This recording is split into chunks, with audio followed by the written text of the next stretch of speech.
2025년 늦가을 캄보디아 시엠립에서 한국인 14명이 흔적도 없이 사라졌습니다. 공항 입국 기록은 있었지만 출국 기록은 없었죠. 호텔 예약은 취소됐고 렌터카는 반납되지 않았습니다. 캄보디아 경찰은 자발적 실종 가능성을 언급했고 현지 언론은 침묵했습니다. 그로부터 36시간 후 캄보디아 법무부 장관이 긴급 기자회견을 열었습니다. 그의 이마엔 땀이 흘렀고 목소리는 떨렸습니다. 우리는 한국 정부와 전면 협력하겠습니다. 그날 저녁 캄보디아 증시는 15% 폭락했고 주요 은행에선 예금 인출이 급증했습니다. 세계는 의아해했습니다. 총 한 발 쏘지 않았는데 한 나라가 무릎 꿇었다고. 협상도 회담도 유엔 결의안도 없었습니다. 대체 무슨 일이 벌어진 걸까요? 저는 그 현장에 있었습니다. 처음부터 끝까지. 지금부터 그 이야기를 들려드리겠습니다. 제 이름은 제임스 카터입니다. 캐나다 출신이고 지난 28년간 국제 앰네스티 동남아 지부에서 일해왔습니다. 주로 인신매매와 강제노동 사건을 다뤘죠. 태국, 미얀마, 라오스, 캄보디아. 이 지역 어두운 구석들을 누구보다 잘 압니다. 그날은 방콕 사무실에서 평범하게 시작됐습니다. 월요일 오전 10시 주간 회의 중이었어요. 베트남 국경지대 아동 노동 실태 보고서를 검토하고 있었습니다.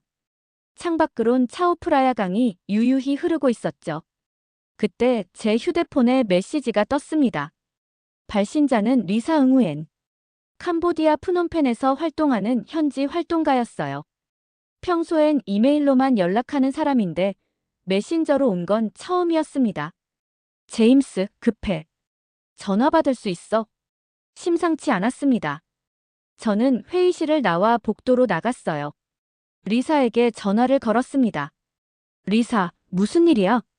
그녀의 목소리는 평소와 달랐습니다. 빠르고 낮고 긴장돼 있었어요. 한국 의료팀이 사라졌어. 14명. 시엠립에서. 실종. 언제? 이틀 전. 토요일 밤부터. 호텔 체크아웃도 안 하고 짐도 그대로 두고 사라졌어. 근데 이상한 게 경찰이 수사를 안 해. 제 등에 식은땀이 흘렀습니다. 안 한다고. 왜? 모르겠어. 근데 호텔 매니저가 나한테 귀띔해줬어. 위에서 건드리지 말라고 했다고. 제임스, 이건 단순 실종이 아니야. 전화를 끊고 사무실로 돌아왔습니다. 동료들이 제 표정을 보고 물었어요. 무슨 일이에요, 제임스? 캄보디아에서 한국인 14명이 실종됐습니다. 의료 봉사단이었대요. 지금 당장 프놈펜으로 가야겠습니다. 1시간 후, 저는 수완나품 공항으로 향하고 있었습니다. 택시 안에서 노트북을 열어 한국 언론을 검색했어요. 아직 보도된 게 없었습니다. SNS에도 없었죠. 이상했습니다. 한국 언론은 해외 교민 사건에 민감한 편인데. 오후 3시, 프놈펜 공항에 도착했습니다. 입국장을 빠져나오는데 평소보다 경찰이 많이 보였어요. 그들은 뭔가를 감시하고 있었습니다. 리사가 공항 밖에서 기다리고 있었습니다. 40대 초반, 마른 체구에 날카로운 눈빛을 가진 여성이었죠. 우리는 악수도 없이 바로 차에 올라탔습니다. 상황이 어때? 리사가 운전대를 잡으며 말했습니다. 더 이상해졌어. 오늘 아침에 한국 대사관에 사람들이 엄청 들어갔어. 민간인 복장이었는데 걸음걸이가 군인이었어. 확실해? 내가 20년 넘게 이 일했잖아. 저런 사람들 한눈에 알아. 차는 프놈펜 시내를 가로질러 한국 대사관으로 향했습니다. 대사관 앞에 도착하니 경비가 평소보다 3배는 강화돼 있었어요. 검문소가 설치돼 있었고 무장 경비원이 서 있었습니다. 여긴 들어갈 수 없겠어. 리사가 중얼거렸습니다. 내가 연락해볼게. 아는 사람 있어. 저는 국제 앰네스티 신분증을 꺼내 대사관 경비에게 보여줬습니다. 그리고 명함을 건넸죠. 경비가 무전기로 뭔가 확인한 후 우리를 안으로 들여보냈습니다. 대사관 로비는 긴장감으로 가득했습니다. 직원들이 빠르게 오가고 있었고 어딘가에선 프린터 돌아가는 소리가 들렸어요. 2층에서 누군가 빠른 걸음으로 내려왔습니다. 카터 씨. 30대 후반으로 보이는 남자였습니다. 깔끔한 정장에 안경을 쓰고 있었어요. 하지만 그의 눈빛은 외교관보다 군인에 가까웠습니다. 네, 제임스 카터입니다. 박민준입니다. 영사과 차석. 이리 오시죠. 그가 우리를 3층 회의실로 안내했습니다. 문을 열자 10명 정도가 모여 있었어요. 모두 노트북과 서류에 둘러싸여 있었습니다. 앉으세요. 박민준이 우리에게 의자를 권했습니다. 카터 씨가 이 지역 인신매매 전문가시라고 들었습니다. 도움이 필요합니다. 무슨 일인지부터 알아야죠. 박민준이 노트북을 돌렸습니다. 화면엔 14명의 사진이 떠 있었어요. 의사 가운을 입은 사람들, 간호사복 입은 사람들, 그리고 평복 차림의 몇 명. 이들은 토요일 오전 시엠립에 도착했습니다. 목적은 외곽 지역 무료 진료 봉사. 현지 NGO와 협력하기로 돼 있었죠. 토요일 저녁까지는 호텔에 있었습니다. 그런데 일요일 아침 모두 사라졌습니다. 경찰 조사는 형식적입니다. 캄보디아 경찰은 자발적 이탈 가능성을 제기했어요. 말이 안 되는 소리죠. 짐을 두고 갈 리가 없잖습니까?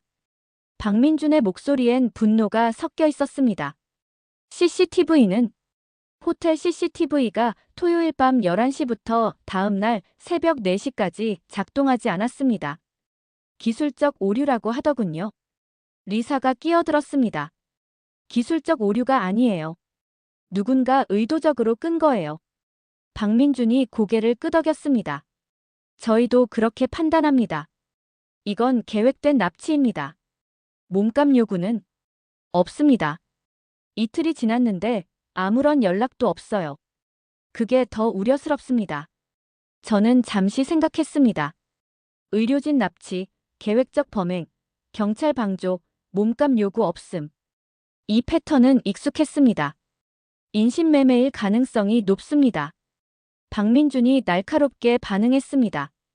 어디로요? 중동이나 아프리카. 불법 의료 시장이 있어요. 의사와 간호사를 납치해서 파는 조직이 있습니다. 주로 분쟁 지역이나 제재 국가로요. 회의실이 조용해졌습니다. 모두가 충격받은 표정이었어요. 얼마나 확실합니까? 80%. 지난 3년간 동남아에서 의료진 실종 사건이 23건 있었습니다. 그중 17건이 같은 패턴이었어요. 박민준이 다른 사람들과 눈빛을 교환했습니다. 그리고 저에게 물었습니다. 시간이 얼마나 남았죠? 보통 72시간 내에 국경을 넘습니다. 그 후엔 추적이 거의 불가능해요. 지금이 48시간째입니다. 박민준의 얼굴이 굳어졌습니다. 24시간밖에 안 남았군요. 그때 회의실 문이 열렸습니다. 50대 정도로 보이는 남자가 들어왔어요. 회색 양복에 넥타이를 메고 있었지만 분위기는 군인 그 자체였습니다. 강철민 팀장입니다. 서울에서 왔습니다. 그의 목소리는 낮고 무거웠습니다. 방 안의 모든 사람이 긴장하는 게 느껴졌어요. 강철민이 저를 봤습니다. 카터 씨, 맞습니까? 네. 당신의 전문성이 필요합니다. 협력해 주시겠습니까? 물론입니다. 강철민이 박민준에게 고개를 끄덕였습니다. 박민준이 노트북을 조작하자 벽면 스크린에 지도가 떴습니다. 캄보디아 전역이 보였고 몇 개의 붉은 점이 표시돼 있었어요. 우리가 파악한 용의 지점입니다. 강철민이 화면을 가리켰습니다. 푸놈펜 외곽 3곳, 시아누크빌 2곳, 국경지대 4곳, 총 9곳입니다. 어떻게 이렇게 빨리 파악했습니까? 강철민이 잠시 저를 바라보다 대답했습니다. 위성입니다. 그리고 통신 감청. 우리는 이미 30시간 전부터 캄보디아 주요 통신망을 모니터링하고 있습니다. 제 입이 벌어졌습니다. 위성, 통신 감청. 이건 국가정보기관 수준이었습니다. 합법적인 건가요? 비상사태입니다. 우리 국민이 위험에 처했어요. 강철민의 목소리엔 타협의 여지가 없었습니다. 캄보디아 정부는 압니까? 압니다. 우리가 통보했습니다.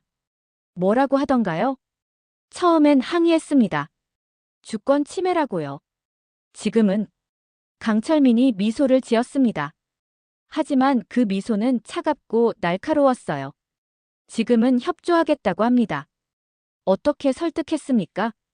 설득하지 않았습니다. 통보했을 뿐입니다. 박민준이 설명을 덧붙였습니다. 오늘 오전 8시 외교부가 캄보디아 주한 대사를 소환했습니다. 그리고 메시지를 전달했죠. 어떤 메시지요? 72시간 내에 우리 국민을 찾지 못하면 한국은 독자적으로 행동한다. 모든 경제 협력을 중단한다. 그리고 박민준이 잠시 말을 멈췄습니다. 그리고 필요하다면 군사 자산을 투입한다. 저는 숨을 들이켰습니다. 이건 선전포고에 가까운 메시지였습니다. 캄보디아가 받아들였습니까? 오후 2시에 법무부 장관이 대사관으로 직접 왔습니다. 전면 협력하겠다고요. 강철민이 다시 화면을 바꿨습니다. 이번엔 한 건물의 위성사진이었어요. 이곳이 1순위용의 지점입니다. 푸놈펜에서 40km 떨어진 폐공장. 최근 일주일간 야간에 차량 출입이 잦았습니다. 열화상 카메라로 확인한 결과 내부에 다수 인원이 있습니다. 확실합니까? 85%. 내일 새벽 4시에 진입합니다. 경찰과 함께요? 강철민이 고개를 저었습니다. 우리 팀만입니다. 경찰은 외곽 봉쇄만 담당합니다. 위험하지 않습니까? 위험합니다. 하지만 선택의 여지가 없습니다. 시간이 없어요. 그의 눈빛엔 결연함이 가득했습니다. 저는 그때 알았습니다. 한국은 진심이었다고. 외교적 수사나 압박이 아니라 실제로 모든 것을 걸 준비가 돼 있다는 것을. 밤이 깊어갔습니다. 회의실은 여전히 불이 켜져 있었고 사람들은 각자의 자리에서 준비하고 있었어요. 저는 리사와 함께 대사관 옥상에 올라갔습니다. 푸놈펜의 야경이 펼쳐져 있었죠. 제임스, 이거 진짜야? 리사가 물었습니다. 뭐가? 한국이 진짜 군대를 보낼 수 있어? 캄보디아에? 모르겠어. 하지만 저 사람들 눈빛 봤잖아. 장난이 아니야. 무서워. 나도. 우리는 한동안 말없이 야경을 바라봤습니다. 어딘가에서 14명이 두려움에 떨고 있을 거라는 생각이 들었어요. 새벽 3시, 강철민이 저를 불렀습니다. 카터 씨, 같이 가시겠습니까? 작전해요? 네. 현장에 인신매매 전문가가 필요합니다. 증거 확보를 위해서. 저는 망설이지 않았습니다. 가겠습니다. 30분 후, 우리는 검은색 밴 세대에 나눠 탔습니다. 각 차량엔 5명씩. 모두 방탄복을 입고 있었어요. 저도 방탄복을 받았습니다. 차량이 푸놈펜을 빠져나갔습니다. 거리는 텅 비어 있었고 가로등만 외롭게 빛나고 있었어요. 40분을 달려 외곽도로로 접어들었습니다. 강철민이 무전기를 들었습니다. 알파팀, 준비됐나? 준비 완료. 브라보팀, 대기 중. 좋아. 10분 후 진입한다. 차량이 속도를 줄였습니다.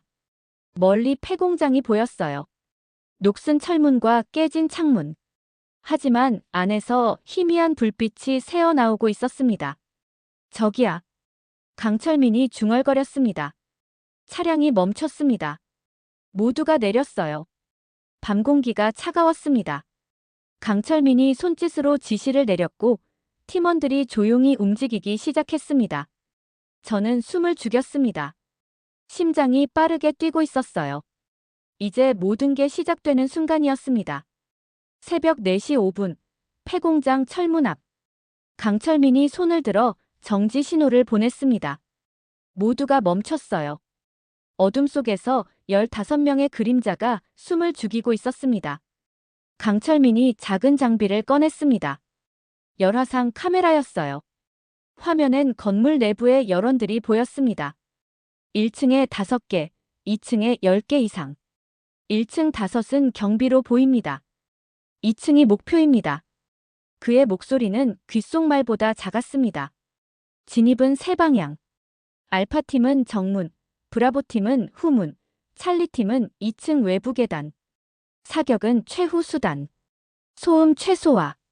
이해했나? 모두가 고개를 끄덕였습니다. 카터 씨는 저와 함께 알파팀. 진입 후 즉시 증거 확보. 사진, 영상, 문서 모두 챙깁니다. 알겠습니다. 강철민이 시계를 봤습니다. 3분 후 동시 진입. 각자 위치로. 팀원들이 흩어졌습니다. 저는 강철민 뒤를 따라 정문 쪽으로 움직였어요. 5명이 함께였습니다. 모두 소음기 달린 권총을 들고 있었죠. 심장이 터질 것 같았습니다. 28년 경력의 현장 투입은 수십 번 했지만 이런 작전은 처음이었어요. 강철민이 카운트다운을 시작했습니다. 3, 2, 1. 철문이 열렸습니다. 소리 없이. 누군가 미리 기름칠을 해놓은 게 분명했어요. 우리는 조용히 안으로 들어갔습니다. 공장 내부는 어두웠습니다. 희미한 불빛이 2층에서 새어나오고 있었어요. 녹슨 기계들이 곳곳에 놓여 있었고 바닥엔 기름때가 끼어 있었습니다. 앞쪽에서 발소리가 들렸습니다. 경비였어요. 담배를 피우며 걷고 있었습니다. 강철민이 손짓했고 팀원 한 명이 그림자처럼 다가갔습니다.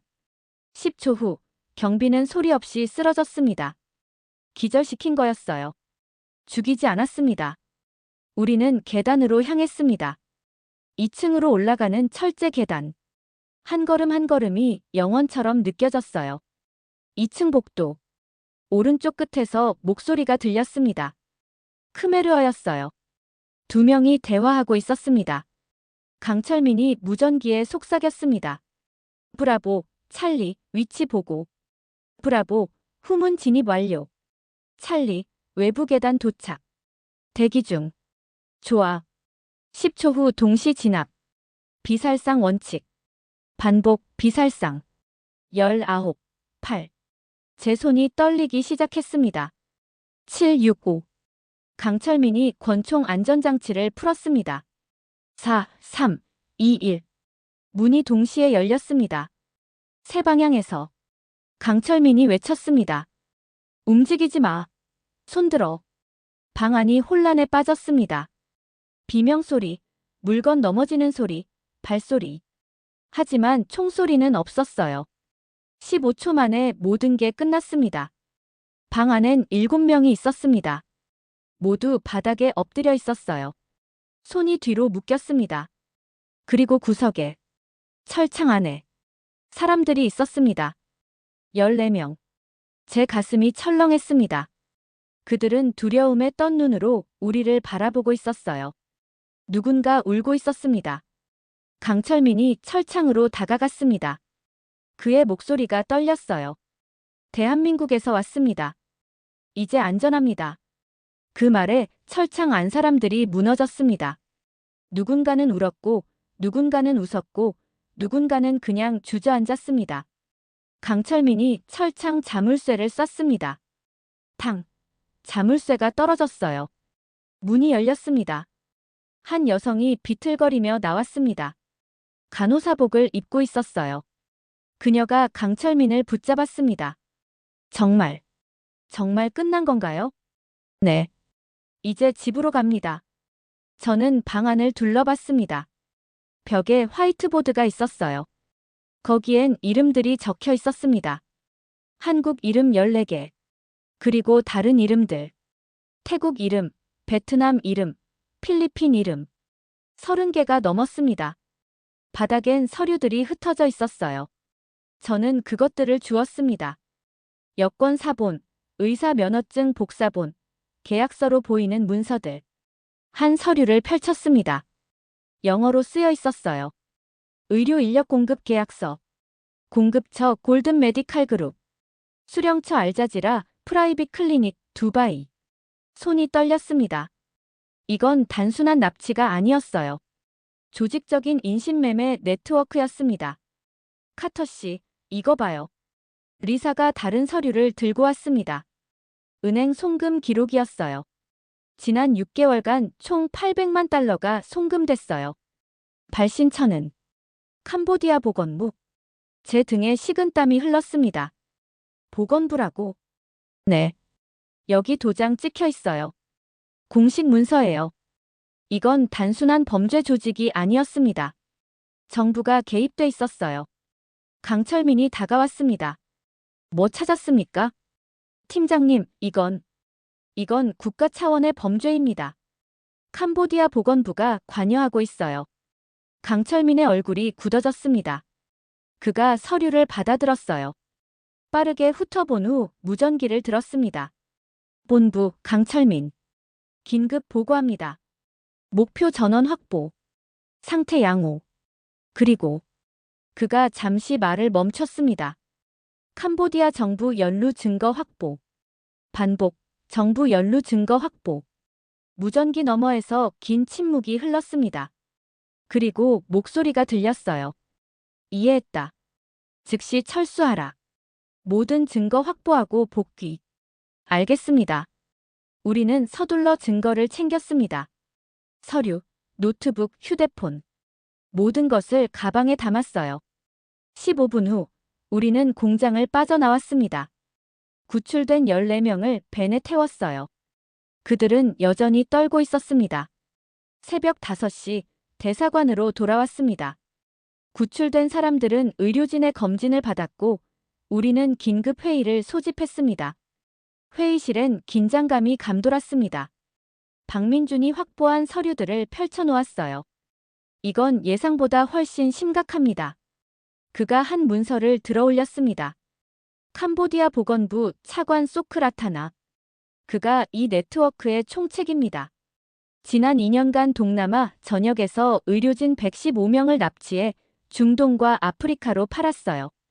115명이라고요? 제가 놀라서 되물었습니다. 네. 한국인 14명, 태국인 32명, 베트남인 41명, 필리핀인 28명. 모두 의사나 간호사들입니다. 강철민이 또 다른 서류를 펼쳤습니다. 더 충격적인 건 금액입니다. 한 명당 평균 7만 달러. 총 800만 달러가 넘습니다. 이 돈이 캄보디아 고위 관료들에게 분배됐어요. 증거가 확실합니까? 확실합니다. 은행 거래 내역, 이메일, 녹취록. 모두 있습니다. 박민준이 노트북을 열었습니다. 화면엔 이메일이 떠 있었어요. 이건 소크라타나와 두바이 클리닉 대표 사이의 이메일입니다. 읽어보시죠. 이메일은 영어로 쓰여 있었습니다. 다음 배송은 12월 10일. 의사 6명, 간호사 8명. 한국인 우선. 가격은 협의대로. 제 손이 주먹을 쥐었습니다. 한국인 우선이라니. 그들은 사람을 상품처럼 거래하고 있었어요. 이 정보를 캄보디아 정부에 전달했습니까? 아직입니다. 전달하면 증거 인멸할 겁니다. 그럼 어떻게 할 겁니까? 강철민이 저를 봤습니다. 서울에서 결정을 내릴 겁니다. 우리는 증거만 확보하면 됩니다. 그때 회의실 문이 열렸습니다.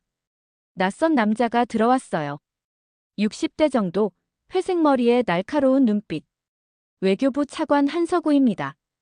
방금 도착했습니다. 모두가 일어섰습니다. 한서구 차관이 손짓으로 앉으라고 했어요. 수고들 많으셨습니다. 국민들을 무사히 구출해줘서 감사합니다. 그가 테이블에 놓인 서류들을 봤습니다. 이게 전부입니까? 네, 차관님. 한서구가 서류를 하나씩 넘겨봤습니다. 그의 표정이 점점 굳어졌어요. 캄보디아 정부가 직접 관여했군요. 그렇습니다. 이건 외교 문제를 넘어섰습니다. 한서구가 서류를 내려놓았습니다. 오늘 오전 10시 저는 캄보디아 외교부 장관을 만날 예정입니다. 이 증거들을 보여줄 겁니다. 어떤 요구를 하실 겁니까? 3가지입니다. 한서구가 손가락을 펼쳤습니다. 첫째, 소크라타나를 포함한 관련자 전원 체포. 둘째, 피해자 전원 송환과 보상. 셋째, 인신매매 네트워크 완전 해체. 만약 거부하면요? 한서구의 눈빛이 차갑게 변했습니다. 거부할 수 없을 겁니다. 무슨 뜻입니까? 오늘 오후 2시 서울에서 기자회견이 있을 겁니다. 외교부 장관이 직접 이 사건을 공개합니다. 모든 증거와 함께. 회의실이 조용해졌습니다. 전 세계가 알게 되는 거죠. 박민준이 중얼거렸습니다. 그렇습니다. 캄보디아는 국제사회의 압박을 받게 될 겁니다. UN, 국제형사재판소, 인권단체. 모두가 움직일 겁니다. 한서구가 일어났습니다. 강철민 팀장, 증거 보안 철저히 하십시오. 카터 씨, 국제 엠네스티에도 이 정보를 공유해 주시기 바랍니다. 알겠습니다. 회의가 끝나고 저는 리사와 함께 대사관 카페로 갔습니다. 커피를 마시며 창밖을 봤어요. 푸놈펜의 아침이 밝아오고 있었습니다. 제임스, 이거 진짜 끝난 거야? 리사가 물었습니다. 아니, 이제 시작이야. 무슨 뜻이야? 한국이 증거를 공개하면 캄보디아 정부는 무너질 거야. 국제사회가 가만히 있지 않을 테니까. 좋은 거 아니야? 좋은 일이지. 하지만 그 과정이 순탄치 않을 거야. 캄보디아는 발버둥 칠 거고 증거 인멸하려 할 거야. 제 예상은 적중했습니다. 오전 9시 대사관에 급보가 들어왔어요. 소크라타나가 태국 국경으로 도주 중입니다. 강철민이 즉시 일어났습니다. 위치 파악됐나? 네. 국도 5호선. 국경까지 30km. 태국 쪽에 연락했나? 지금 하고 있습니다. 강철민이 무전기를 들었습니다. 차량 준비. 즉시 출발한다. 같이 가도 됩니까? 제가 물었습니다. 위험합니다. 괜찮습니다. 증거 확보 필요하지 않습니까? 강철민이 잠시 저를 바라보다 고개를 끄덕였습니다. 좋습니다. 하지만 제 지시를 따라야 합니다. 물론입니다. 10분 후 우리는 검은색 SUV 3대에 나눠 탔습니다. 각 차량엔 4명씩. 저는 강철민과 같은 차에 탔어요. 차량이 푸놈펜을 빠져나가 국도로 접어들었습니다. 속도계 바늘이 120을 가리켰어요. 양옆 풍경이 빠르게 지나갔습니다. 강철민이 무전기로 태국 경찰과 통화하고 있었습니다. 국경 봉쇄 가능합니까? 15분 내로 가능합니다. 부탁합니다. 차량 안이 긴장감으로 가득했습니다. 운전하던 팀원이 말했습니다. 전방에 차량 보입니다. 검은색 메르세데스. 저거다. 강철민이 쌍안경을 들었습니다. 번호판 확인. 맞다. 저 차다. 추격합니까? 아니. 따라가기만 해. 국경에서 태국 경찰이 막을 거야. 우리는 100m 거리를 유지하며 따라갔습니다. 앞차는 속도를 더 높였어요. 140, 150. 그쪽도 눈치챘습니다. 상관없어. 어차피 갈 곳 없어. 10분 후 국경 검문소가 보였습니다. 태국 경찰 차량 4대가 도로를 막고 있었어요. 앞차가 급정거했습니다. 타이어 마찰음이 요란했습니다. 차 문이 열리고 한 남자가 뛰쳐나왔어요. 소크라타나였습니다. 그는 주변을 둘러보더니 논으로 뛰어들었습니다. 강철민이 차에서 내렸어요. 저를 따라오세요. 우리는 그의 뒤를 쫓았습니다. 논은 진흙투성이었어요. 발이 빠졌습니다. 하지만 멈출 수 없었습니다. 소크라타나는 50m 앞에서 달리고 있었어요. 하지만 그도 지쳐가고 있었습니다. 멈춰. 강철민이 외쳤습니다. 소크라타나가 뒤를 돌아봤습니다. 그의 얼굴은 공포로 일그러져 있었어요. 그리고 그는 미끄러졌습니다. 우리가 그에게 도착했을 때 그는 진흙 속에 쓰러져 있었습니다. 강철민이 그를 일으켰습니다. 소크라타나, 당신은 인신매매 혐의로 체포됩니다. 소크라타나가 울먹였습니다.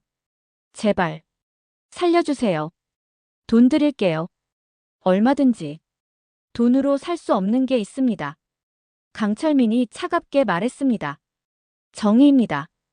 오후 2시 서울 외교부 브리핑룸. 전 세계 150개 언론사가 모였습니다.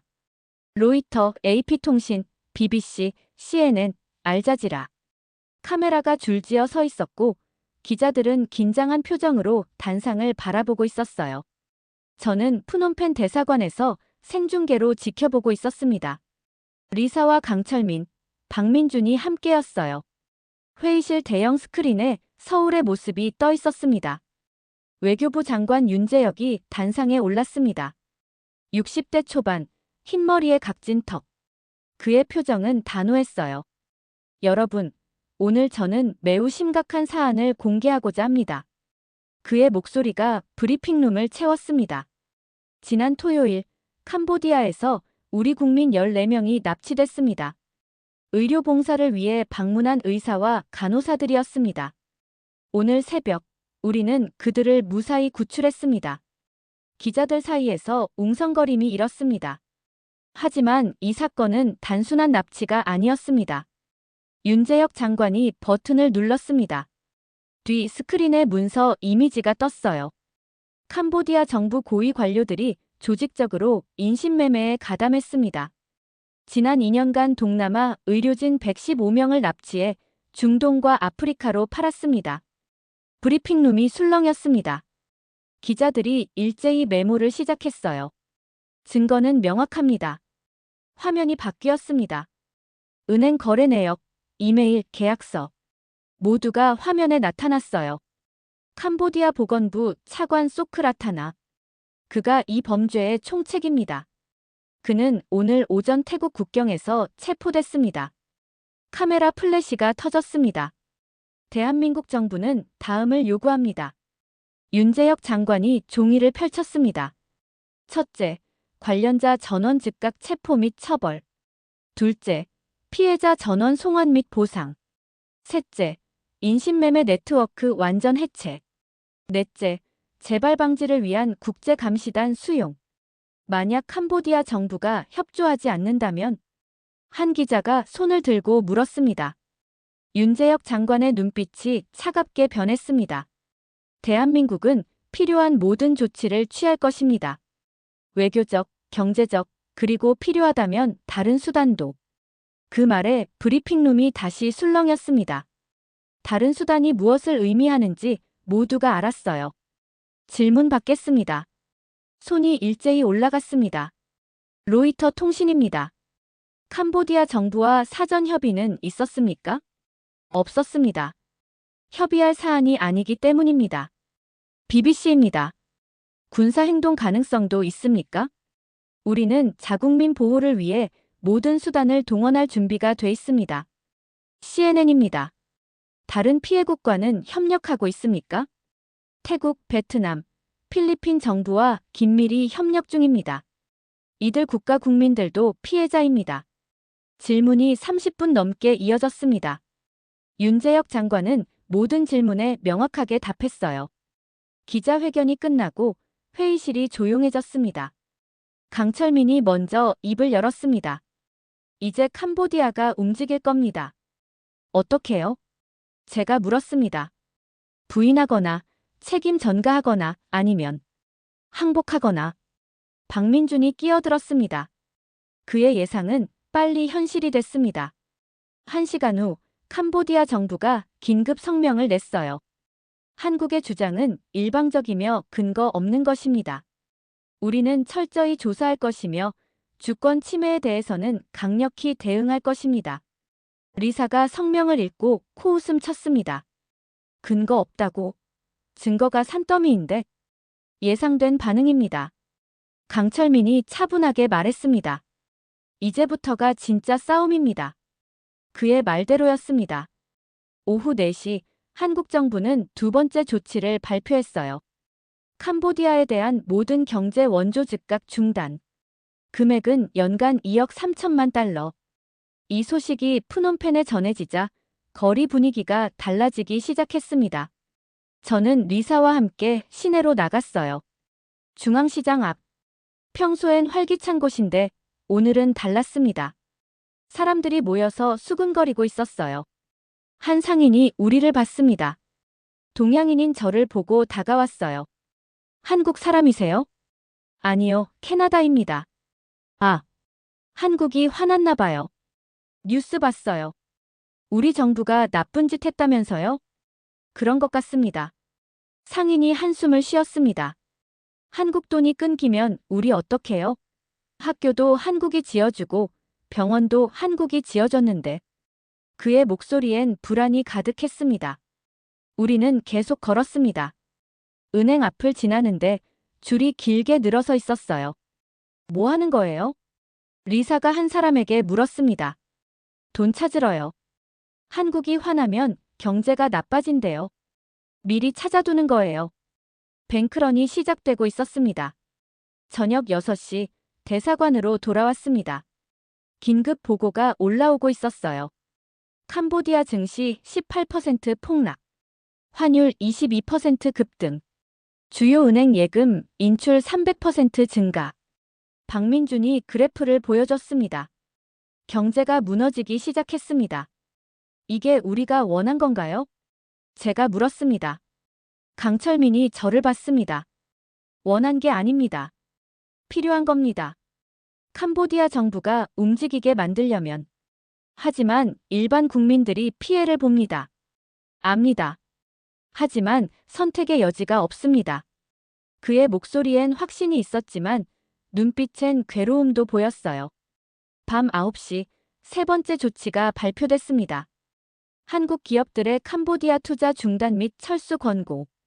한국 관광객 여행 금지 연장. 이건 더 큰 타격이었습니다. 캄보디아 외국인 투자의 30%가 한국이었고 관광객의 40%가 한국인이었으니까요. 자정, 캄보디아 총리실에서 긴급 회의가 소집됐다는 정보가 들어왔습니다. 강철민이 설명했어요. 우리가 통신 감청하고 있습니다. 총리가 강요들을 질책하고 있어요. 한국을 왜 건드렸냐고. 녹취록 있습니까? 네. 들어보시겠습니까? 강철민이 오디오 파일을 재생했습니다. 크메르어였지만 통역이 함께 나왔어요. 우리 경제가 무너지고 있어. 하루에 3천만 달러씩 증발하고 있단 말이야. 이게 누구 책임이야? 총리의 목소리는 분노로 가득했습니다. 각하, 한국이 과잉 대응하는 겁니다. 국제사회에 호소해야. 국제사회. 지금 태국도, 베트남도 한국 편이야. 유엔에서도 조사단 보낸대. 우리한테 편들 나라가 어디 있어? 침묵이 흘렀습니다. 소크라타나 그게 자식. 이게 다 그놈 때문이야. 각하, 우리가 몰랐던 일이라고 해명하면. 몰랐다고? 증거가 있는데? 보건부 공식 문서에 도장 찍혀 있는데 몰랐다고? 한국이 원하는 게 뭐야? 정확히 말해봐. 4가지입니다. 관련자 체포, 피해자 보상, 네트워크 해체, 국제감시단 수용. 다 들어줄 수밖에 없겠군. 각하. 다른 방법 있어? 경제 더 무너지면 정권도 못 지켜.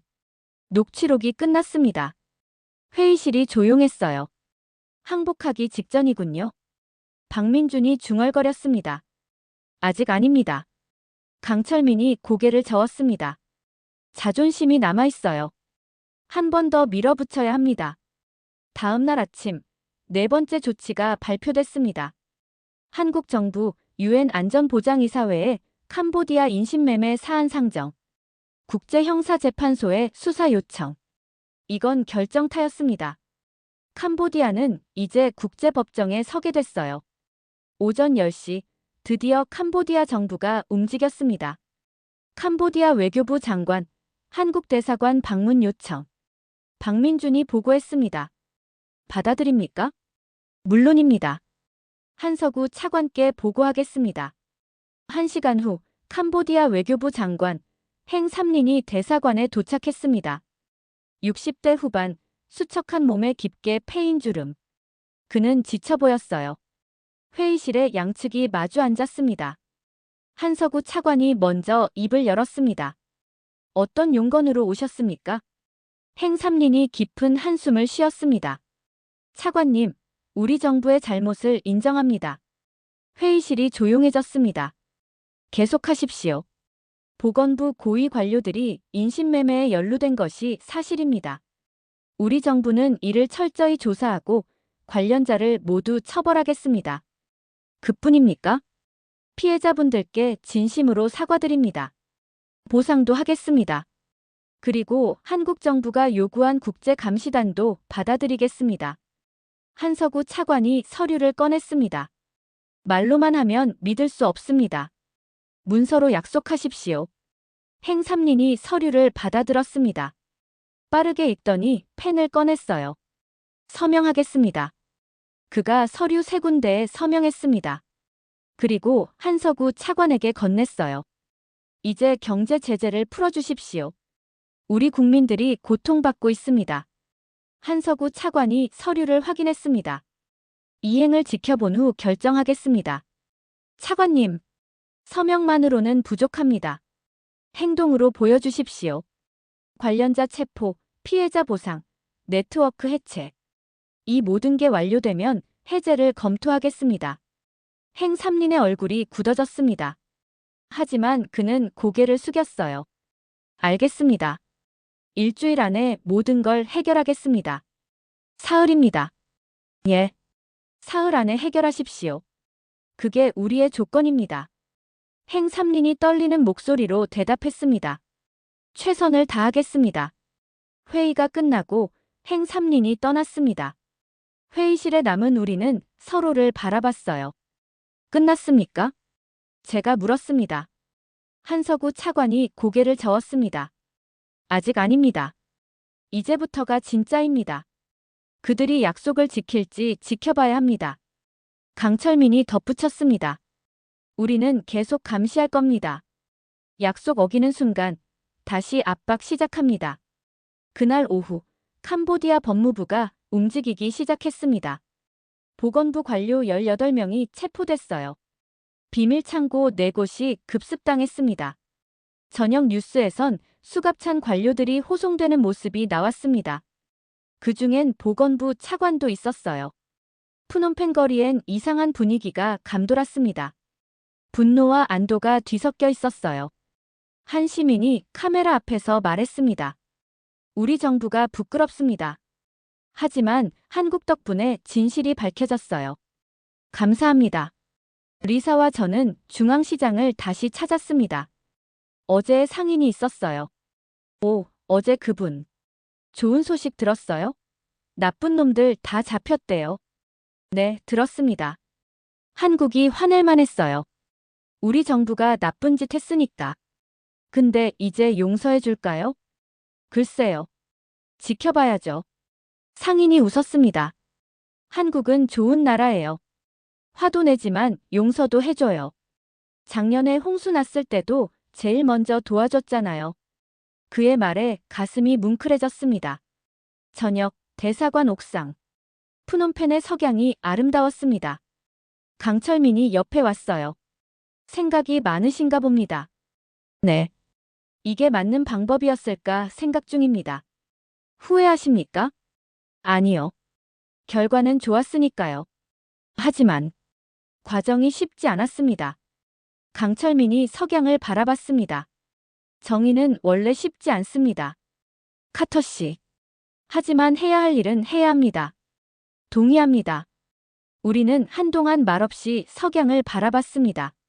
사흘 후 캄보디아 정부는 약속을 지켰습니다.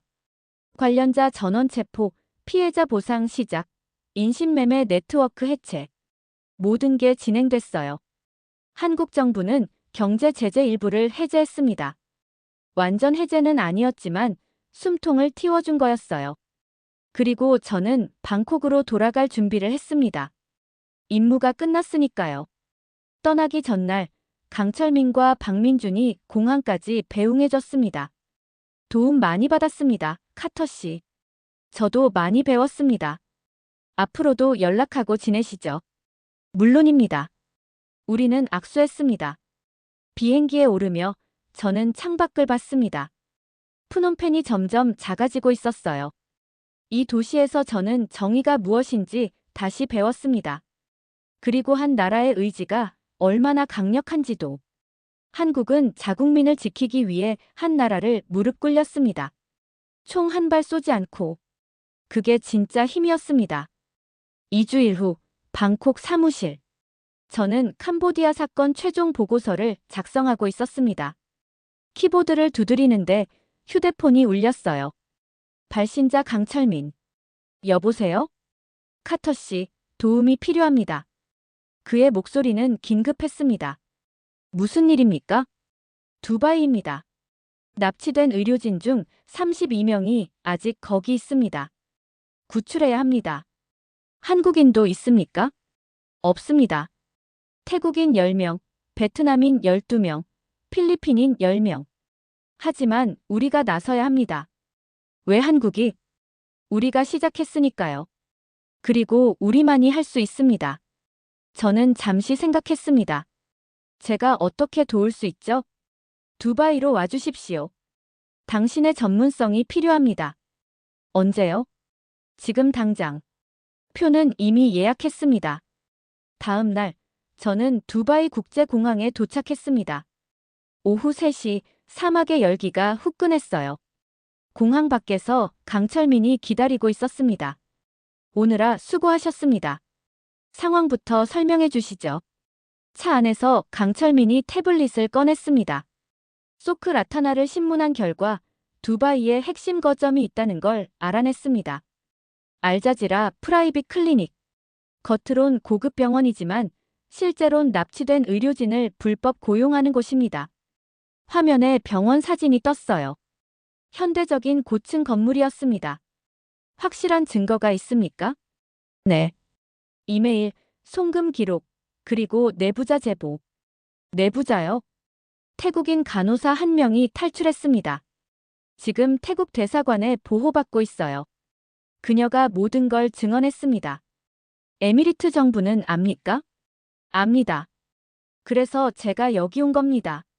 차가 고층 빌딩 앞에 멈췄습니다. 한국 대사관이었어요. 회의실엔 여러 사람이 모여 있었습니다. 한국 팀뿐 아니라 태국과 베트남 외교관들도 있었어요. 강철민이 소개했습니다. 태국 대사관 참사관 수파차이 씨, 베트남 대사관 영사 응우옌 레 씨입니다. 우리는 악수했습니다. 이번엔 3국이 함께 움직입니다. 강철민이 설명했습니다. 에미리트 정부를 설득하려면 우리만으론 부족합니다. 피해국들이 연대해야 합니다. 수파차이가 말했습니다. 태국 정부는 이미 에미리트에 공식 요청했습니다. 자국민 구출을 위해 협조해달라고. 응우옌 레도 덧붙였습니다. 베트남도 마찬가지입니다.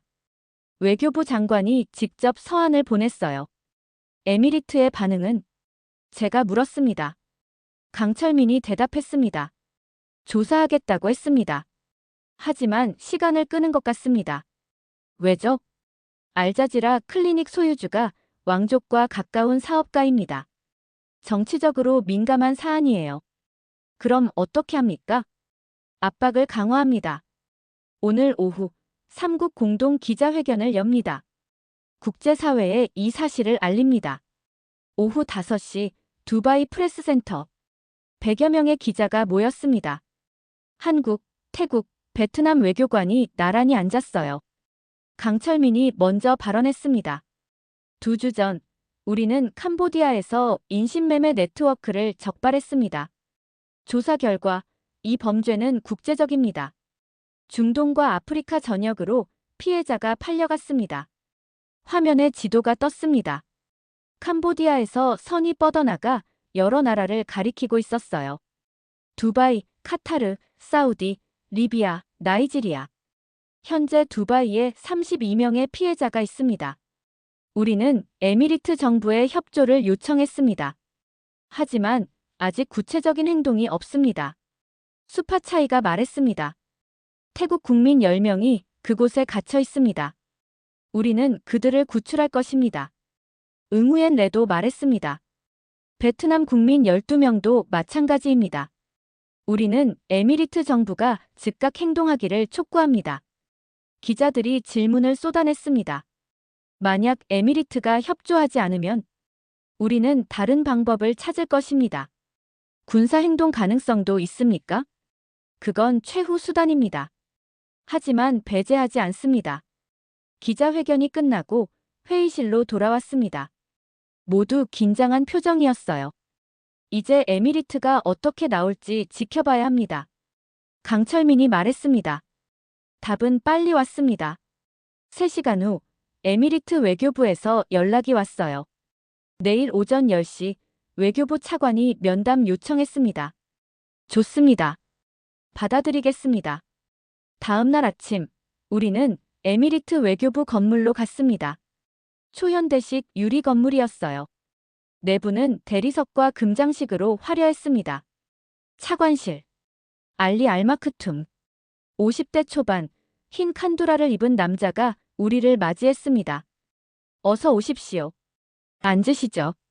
우리가 앉자 그가 먼저 말을 꺼냈습니다. 어제 기자회견 잘 봤습니다. 상당히 공격적이더군요. 사실을 말했을 뿐입니다. 강철민이 대답했습니다.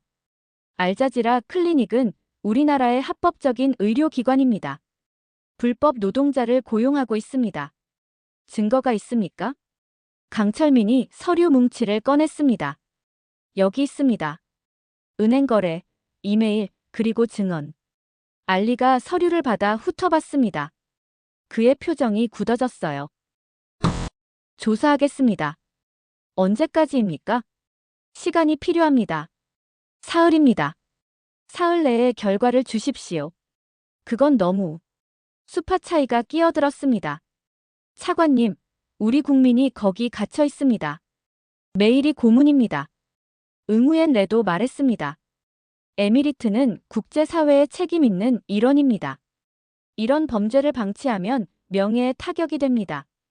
알리가 잠시 침묵했습니다. 그리고 한숨을 쉬었어요. 알겠습니다. 이틀 드리겠습니다. 이틀 내에 조사하고 조치하겠습니다. 감사합니다. 회의를 마치고 나오는데 강철민이 중얼거렸습니다. 믿을 수 있을까요? 모르겠습니다. 하지만 선택의 여지가 없습니다. 그날 밤 저는 호텔방에서 태국인 간호사의 증언 녹취록을 읽고 있었습니다. 탈출한 그 여성이었어요. 제 이름은 리차입니다. 저는 3년 전 방콕에서 간호사로 일하고 있었습니다. 어느 날 취업 광고를 봤어요. 두바이 병원에서 간호사를 구한다고. 월급은 5,000달러. 저는 믿었습니다.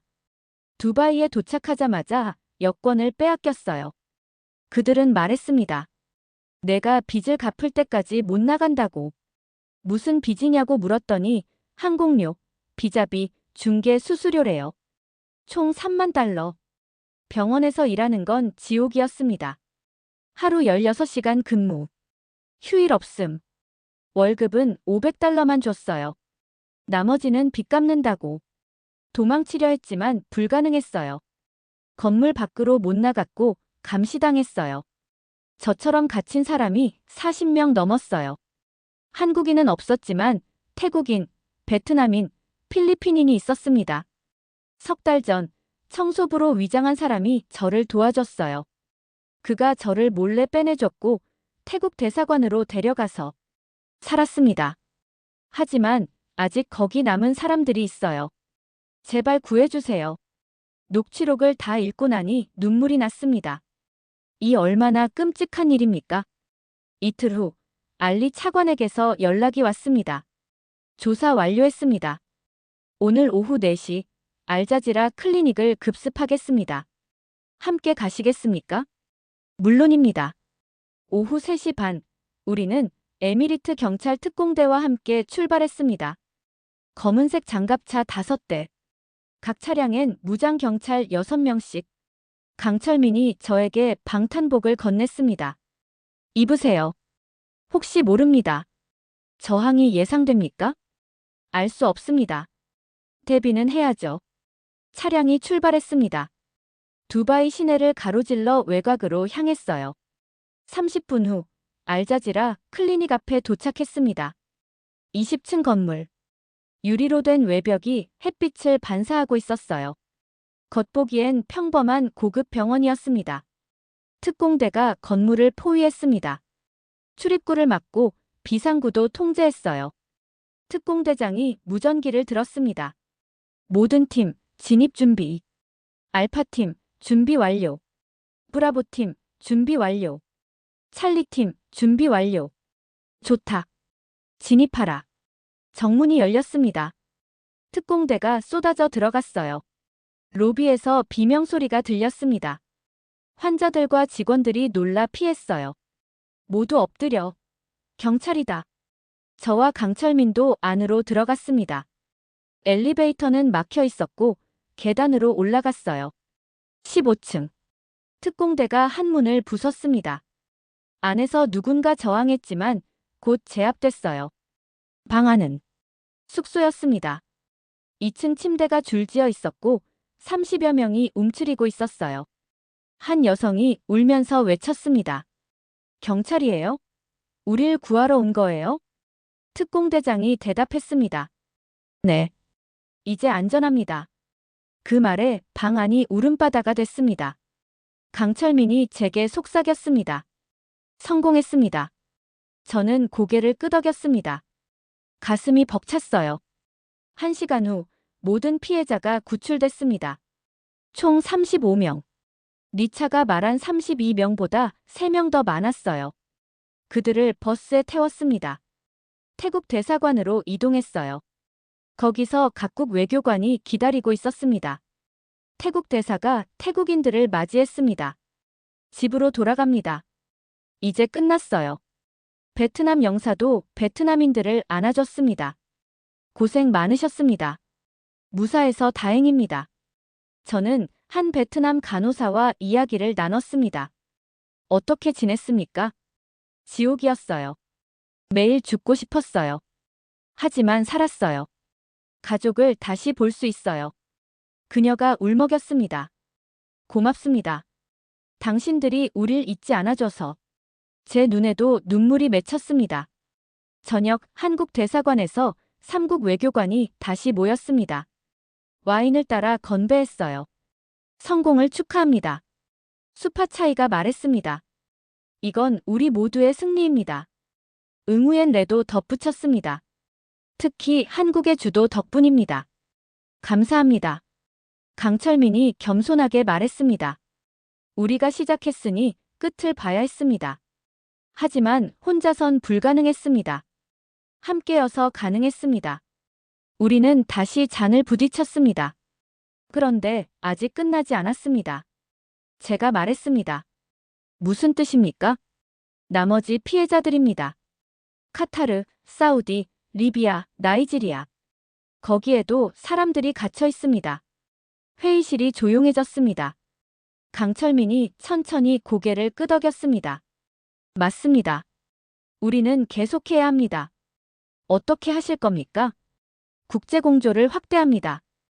UN, 인터폴, 각국 정부 모두와 협력합니다. 시간이 오래 걸리지 않습니까? 걸립니다. 하지만 해야 합니다. 한 명이라도 남아있는 한. 그의 눈빛엔 결의가 가득했습니다. 다음 날 저는 방콕으로 돌아갔습니다. 공항에서 강철민이 배웅해줬어요. 카터 씨, 앞으로도 계속 협력합시다. 물론입니다. 언제든 연락하세요. 감사합니다. 당신 같은 사람이 있어 세상이 조금 더 나아집니다. 저야말로 배웠습니다. 한 나라의 의지가 얼마나 강력한지. 우리는 마지막 악수를 나눴습니다. 비행기 창밖으로 두바이가 작아지고 있었습니다. 저는 노트북을 열어 보고서를 작성하기 시작했어요.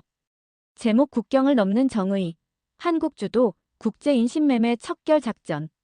첫 문장을 썼습니다. 한 나라가 시작했고 세계가 따라왔다. 정의는 국경이 없다는 것을 우리는 배웠다. 1년 후 제네바. UN 인권이사회 본부. 저는 단상 앞에 서 있었습니다. 50여 개국 대표들이 앉아 있었어요. 국제 엠네스티 동남아 책임자 자격으로 최종 보고서를 발표하는 자리였습니다. 신사숙녀 여러분, 1년 전 캄보디아에서 시작된 작전은 세계를 바꿨습니다. 대형 스크린에 숫자들이 떴습니다. 구출된 인신매매 피해자 231명, 체포된 범죄자 354명, 해체된 범죄 조직 42개, 관련국 18개국, 청중이 숨을 죽였습니다. 이 모든 것이 한 나라의 결단에서 시작됐습니다. 대한민국이 자국민 14명을 구하기 위해 움직였을 때 누구도 예상하지 못했습니다. 그것이 국제 인신매매 네트워크 전체를 무너뜨릴 줄은. 저는 잠시 말을 멈추고 청중을 둘러봤습니다. 한국은 보여줬습니다. 한 사람의 값이 얼마인지, 국가가 국민을 위해 무엇을 할 수 있는지, 그리고 정의가 국경을 넘어 어떻게 실현되는지. 박수가 터져 나왔습니다. 발표가 끝나고 복도에서 강철민을 만났습니다. 1년 만이었어요. 오랜만입니다, 카터 씨. 강 팀장님. 아니, 이젠 국장님이시죠? 직함은 중요치 않습니다. 우리는 악수했습니다. 그의 손은 여전히 단단했어요. 발표 잘 들었습니다. 정확했습니다. 사실을 말했을 뿐입니다. 그런데 오늘 왜 제네바에 특별한 행사가 있습니다. 함께 가시겠습니까? 오후 4시 UN 본부 대강당. 100여 명이 모여 있었습니다. 구출된 피해자들, 각국 외교관들, 인권활동가들. 무대 중앙에 14개의 의자가 놓여 있었어요. 그리고 한 명씩 걸어 나왔습니다. 캄보디아에서 구출된 한국인 14명이었습니다. 그들은 1년 전과 달랐습니다. 얼굴엔 생기가 돌았고 눈빛은 밝았어요. 치유되고 있었습니다. 한 여성이 마이크 앞에 섰습니다. 간호사 박수진. 당시 실종자 중 한 명이었어요. 1년 전 저는 죽고 싶었습니다. 그녀의 목소리가 강당을 채웠습니다. 철창 안에서 매일 밤 울었습니다. 가족을 다시 못 볼 거라고 생각했죠. 하지만 나라가 저를 포기하지 않았습니다. 새벽 4시 문이 열렸을 때 들었던 그 말을 평생 잊지 못할 겁니다. 그녀가 눈물을 닦았습니다. 대한민국에서 왔습니다. 이제 안전합니다. 강당이 조용했습니다. 모두가 그녀의 말에 귀 기울이고 있었어요. 저는 배웠습니다. 대한민국 국민이라는 것이 무엇인지, 나라가 나를 지켜준다는 것이 얼마나 큰 축복인지, 그리고 제가 받은 이 은혜를 이제는 제가 갚을 차례입니다. 그녀가 옆 사람을 가리켰습니다. 여기 계신 14명 모두 다시 의료 현장으로 돌아왔습니다. 하지만 이번엔 다릅니다. 우리는 인신매매 피해자들을 돕는 의료팀이 됐습니다. 구출된 사람들의 트라우마를 치료하고 재활을 돕고 있습니다. 박수가 터져 나왔습니다. 국가가 우리를 구했습니다. 이제 우리가 다른 사람들을 구할 차례입니다. 이것이 우리가 받은 생명의 값을 갚는 방법입니다. 그녀가 단상에서 내려왔습니다. 강당 전체가 기립박수를 보냈어요. 저는 눈물을 닦았습니다. 옆에 선 강철민도 눈시울이 붉었어요. 저들이 자랑스럽습니다. 그가 중얼거렸습니다. 행사가 끝나고 리셉션이 열렸습니다. 구출된 피해자들과 각국 대표들이 자유롭게 이야기를 나눴어요. 저는 베트남 간호사 응우엔 티란을 만났습니다. 두바이에서 구출된 사람이었죠. 카터 씨, 기억하세요? 물론입니다. 어떻게 지내셨습니까? 좋습니다. 지금 하노이 병원에서 일하고 있어요. 그리고 그녀가 사진을 보여줬습니다. 아기 사진이었어요. 딸입니다. 3달 됐어요. 이름은 희망이에요. 베트남어로 엘본. 축하합니다.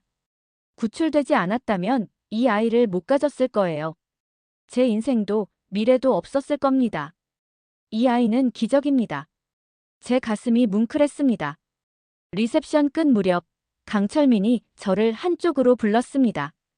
보여드릴 게 있습니다. 그가 태블릿을 꺼냈습니다. 세계 지도가 떠 있었어요. 여러 지점에 녹색 점이 찍혀 있었습니다. 이게 뭡니까? 지난 1년간 해체된 인신매매 거점입니다. 점들이 동남아, 중동, 아프리카, 남미에 퍼져 있었어요. 캄보디아에서 시작한 작전이 전 세계로 확산됐습니다. 각국이 자국 내 조직을 수사하고 척결했어요. 국제공조 덕분에 가능했습니다. 놀랍습니다. 그리고 이것도 보세요. 화면이 바뀌었습니다. 법안 문서였어요. 유엔 인권이사회가 새로운 국제협약을 채택했습니다. 인신매매 방지 및 피해자 보호에 관한 국제협약. 72개국이 서명했습니다. 언제 채택됐습니까? 지난달입니다. 그리고 이 협약의 공식 명칭이 있습니다. 그가 화면을 확대했습니다. 시엠립 의정서. 모든 것이 시작된 곳의 이름을 땄습니다. 저는 숨을 들이켰습니다. 한 사건이 국제법을 바꾼 겁니다. 더 있습니다.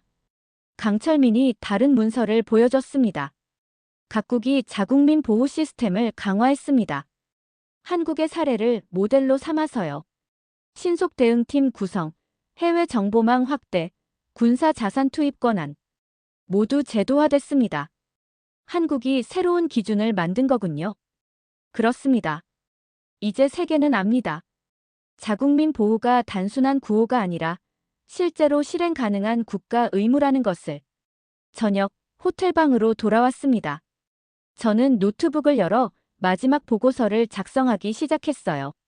제목 한 사람의 값, 시엠립에서 제네바까지. 키보드를 두드리며 지난 1년을 떠올렸습니다. 새벽의 폐공장, 두바이의 급습, 구출된 사람들의 눈물, 그리고 오늘 본 희망의 얼굴들. 보고서 마지막 장에 썼습니다. 1년 전, 한국은 물었습니다. 한 사람의 값은 얼마인가? 그리고 행동으로 답했습니다. 무한대라고. 한 나라가 14명을 구하기 위해 모든 것을 걸었습니다. 외교, 경제, 군사수단을 총동원했습니다. 그 과정에서 231명이 추가로 구출됐습니다. 18개국이 범죄 조직을 해체했습니다. 국제법이 개정됐습니다. 이것이 한 사람의 값입니다. 한 사람을 구하는 것이 세계를 바꿨습니다. 저는 28년간 이 일을 해왔습니다.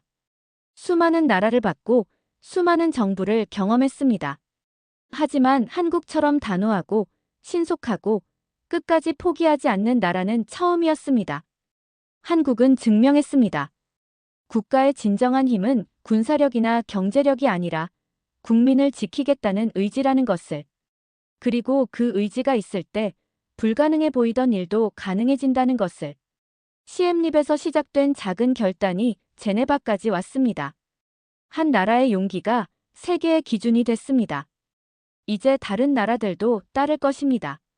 이것이 제가 목격한 기적입니다. 한 사람을 구하는 것이 모두를 구한다는 기적. 보고서를 저장하고 창밖을 봤습니다. 제네바의 밤. 레만 호수가 달빛에 반짝이고 있었어요. 휴대폰이 울렸습니다. 강철민이었습니다. 카터 씨, 내일 아침 한국으로 가십니다. 예. 왜요? 초대받으셨습니다. 청와대에서. 청와대요? 네. 대통령께서 감사패를 수여하신답니다. 이번 작전에 기여한 외국인들에게요.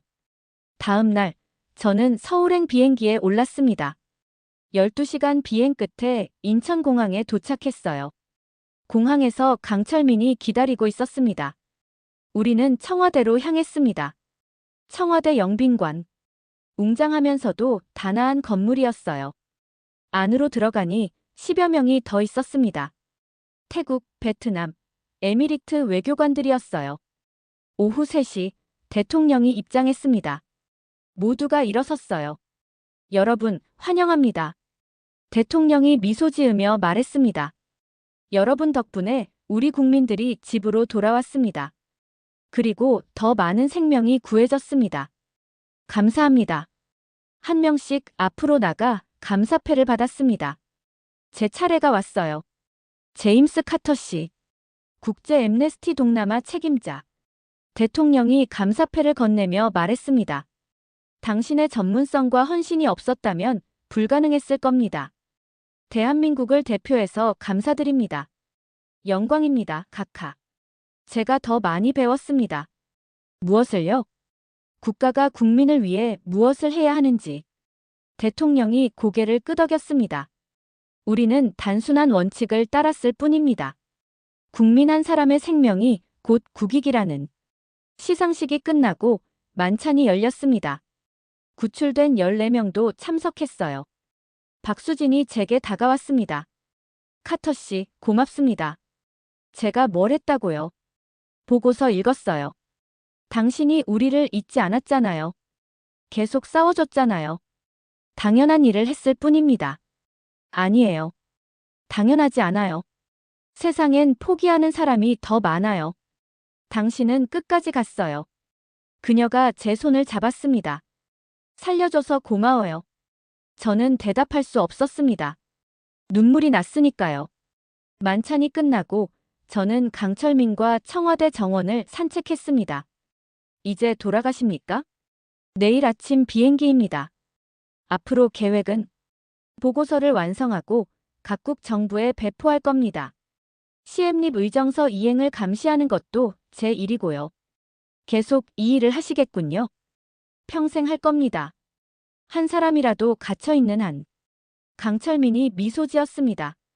저와 같은 생각이시군요. 당신한테 배웠습니다. 우리는 한동안 말없이 걸었습니다. 서울의 야경이 아름다웠어요. 카터 씨, 한 가지 물어봐도 될까요? 물론입니다. 이 1년이 당신에게 어떤 의미였습니까?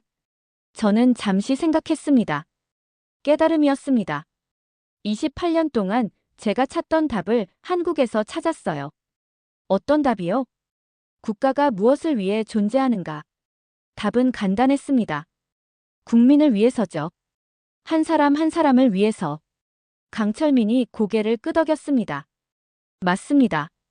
그게 우리의 원칙입니다. 다음 날 아침, 공항으로 가는 차 안. 강철민이 작은 상자를 건넸습니다. 뭡니까? 열어보세요. 상자 안엔 작은 메달이 있었어요. 태극 문양이 새겨져 있었습니다. 명예 한국인 메달입니다. 국적은 다르지만 한국 국민과 같은 마음으로 싸워준 사람에게 드립니다. 감사합니다. 소중히 간직하겠습니다. 공항 게이트 앞. 우리는 마지막 악수를 나눴습니다. 또 만나겠습니다, 카터 씨. 언제든 부르십시오. 달려가겠습니다. 비행기에 올라 창밖을 봤습니다. 서울이 점점 작아지고 있었어요. 노트북을 열어 개인 일기를 썼습니다. 오늘로 1년이 지났다. 시엠립에서 시작된 여정이 서울에서 끝났다. 아니, 끝난 게 아니다. 시작이다. 새로운 세계의 시작. 한국은 보여줬다. 한 나라가 어떻게 세계를 바꿀 수 있는지. 한 사람을 구하는 것이 어떻게 모두를 구하는지. 나는 28년 동안 정의를 찾아 헤맸다. 그리고 드디어 찾았다. 정의는 말이 아니라 행동이다. 숫자가 아니라 이름이다. 계산이 아니라 헌신이다. 한국이 가르쳐줬다. 한 사람의 값은 무한대라고. 그 진리를 나는 평생 기억할 것이다. 에필로그. 3년 후. 국제형사재판소는 인신매매 범죄자 354명에게 유죄를 선고했습니다. 시엠립 의정서는 115개국이 비준했습니다. 구출된 231명은 모두 일상으로 돌아갔습니다. 그리고 한국의 사례는 교과서에 실렸습니다. 국가의 가장 중요한 의무는 무엇인가? 대한민국이 답했다. 국민을 지키는 것. 시엠립의 작은 결단이 세계를 바꿨습니다. 한 사람의 값이 무한대라는 진실이 증명됐습니다. 그리고 그 진실은 영원히 기억될 것입니다.